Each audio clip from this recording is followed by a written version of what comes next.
আমি অন্তঃপুরের মেয়ে, চিনবে না আমাকে। তোমার শেষ গল্পের বইটি পড়েছি শরৎবাবু, বাসি ফুলের মালা। তোমার নায়িকা এলোকেশের মরণ দশা ধরেছিল ৩৫ বছর বয়সে। ২৫ বছর বয়সের সঙ্গে ছিল তার রেশারেশি। দেখলেন তুমি মহোদশয় বটে, জিতিয়ে দিলে তাকে। নিজের কথা বলি, বয়স আমার অল্প। একজনের মন ছুঁয়েছিল আমার এই কাঁচা বয়সের মায়া, তাই জেনে পুলক লাগতো দেহে। ভুলে গিয়েছিলেন অত্যন্ত সাধারণ মেয়ে আমি। আমার মতো এমন আছে হাজার হাজার মেয়ে, অল্প বয়সের মন্ত্র তাদের যৌবনে। তোমাকে দোহাই দিই, একটি সাধারণ মেয়ের গল্প লেখো তুমি।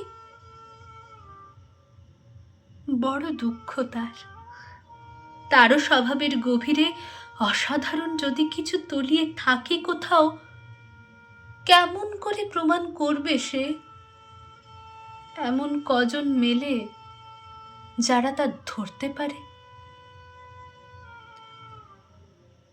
কাঁচা বয়সের জাদু লাগে ওদের চোখে, মন যায় না সত্যের খোঁজে। আমরা বিকিয়ে যাই মরীচিকার দামে। কথাটা কেন উঠল তা বলি। মনে করো তার নাম নরেশ। সে বলেছিল কেউ তার চোখে পড়েনি আমার মতো। এত বড় কথাটা বিশ্বাস করব যে সাহস হয় না, না করব যে এমন জোর কই। একদিন সে গেল বিলেতে। চিঠিপত্র পাই কখনো বা। মনে মনে ভাবি রামো রামো, এত মেয়েও আছে সে দেশে, এত তাদের ঠেলাঠেলি ভিড়, আর তারা কি সবাই অসামান্য? এত বুদ্ধি, এত উজ্জ্বলতা, আর তারা সবাই কি আবিষ্কার করেছে এক নরেশ সেনকে, স্বদেশে যার পরিচয় চাপা ছিল 10-এর মধ্যে।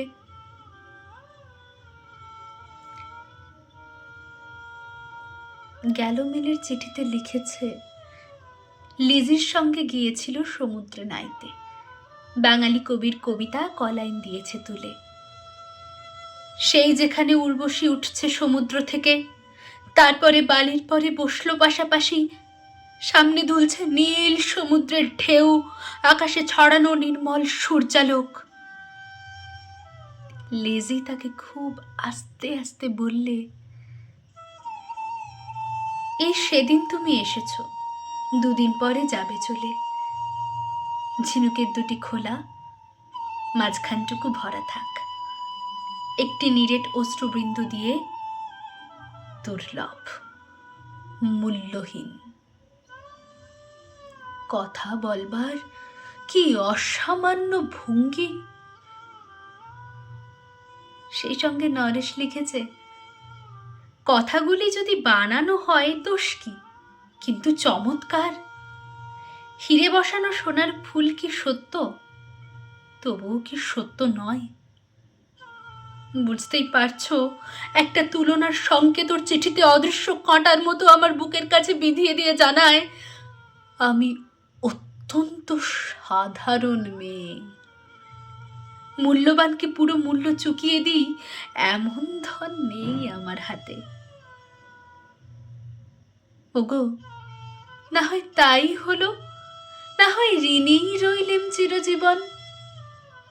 পায়ে পড়ি তোমার, একটা গল্প লেখো তুমি শরৎবাবু, নিতান্তই সাধারণ মেয়ের গল্প, যে দুর্ভাগিনীকে দূরের থেকে পাল্লা দিতে হয় অন্তত 5-7 জন অসামান্যের সঙ্গে, অর্থাৎ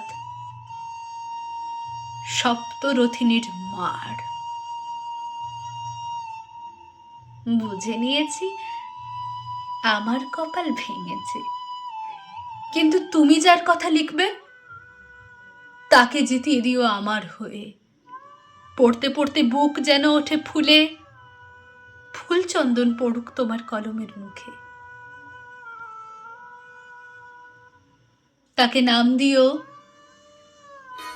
মালতী, ওই নামটা আমার। ধরা পড়বার ভয় নেই, এমন অনেক মালতী আছে বাংলাদেশে, তারা সবাই সামান্য মেয়ে। তারা ফরাসি জার্মান জানে না, কাঁদতে জানে। কি করে জিতিয়ে দেবে? উচ্চ তোমার মন, তোমার লেখনী মহীয়সী। তুমি হয়তো তাকে নিয়ে যাবে ত্যাগের পথে, দুঃখের চরমে, শকুন্তলার মতো। দয়া করো আমাকে, নেমে এসো আমার সমতলে। বিছানায় শুয়ে শুয়ে রাত্রির অন্ধকারে দেবতার কাছে যে অসম্ভব বর মাগি, সে বর আমি পাবো না, কিন্তু পায় যেন তোমার নায়িকা। রাখো না কেন নরেশকে 7 বছর লন্ডনে, বারে বারে ফেল করুক তার পরীক্ষায়, আদরে থাক আপন উপাসিকা মণ্ডলীতে। ইতিমধ্যে মালতী পাশ করুক MA কলকাতা বিশ্ববিদ্যালয়ে, গণিতে হোক প্রথম তোমার কলমের এক আঁচড়ে। কিন্তু ওইখানেই যদি থামো, তোমার সাহিত্য সম্রাট নামে পড়বে কলঙ্ক। আমার দশা যাই হোক, খাটো করো না তোমার কল্পনা। তুমি তো কৃপণ নও বিধাতার মতো। মেয়েটাকে পাঠিয়ে দাও ইউরোপে, সেখানে যারা জ্ঞানী, যারা বিদ্বান, যারা বীর, যারা কবি, যারা শিল্পী, যারা রাজা, দল বেঁধে আসুক ওর চারদিকে।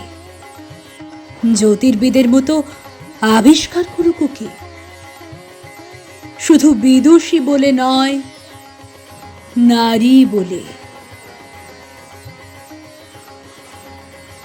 ওর মধ্যে যে বিশ্বজয়ী জাদু আছে, ধরা পড়ুক তার রহস্য, মূঢ়ের দেশে নয়। যে দেশে আছে সমাজদার, আছে দরদি, আছে ইংরেজ, জার্মান, ফরাসি।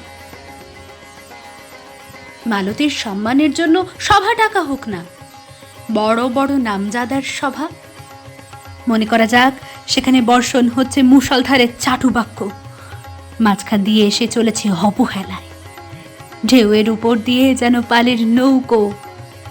ওর চোখ দেখে ওরা করছে কানাকানি, সবাই বলছে ভারতবর্ষের সজল মেঘ আর উজ্জ্বল রৌদ্র মিলছে ওর মোহিনী দৃষ্টিতে।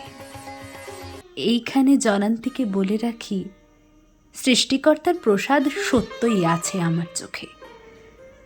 বলতে হলো নিজের মুখে, এখনো কোনো ইউরোপীয় রসজ্ঞের সাক্ষাৎ ঘটেনি কপালে। নরেশ এসে দাঁড়াক সেই কোণে, আর তার সেই অসামান্য মেয়ের দল। আর তারপরে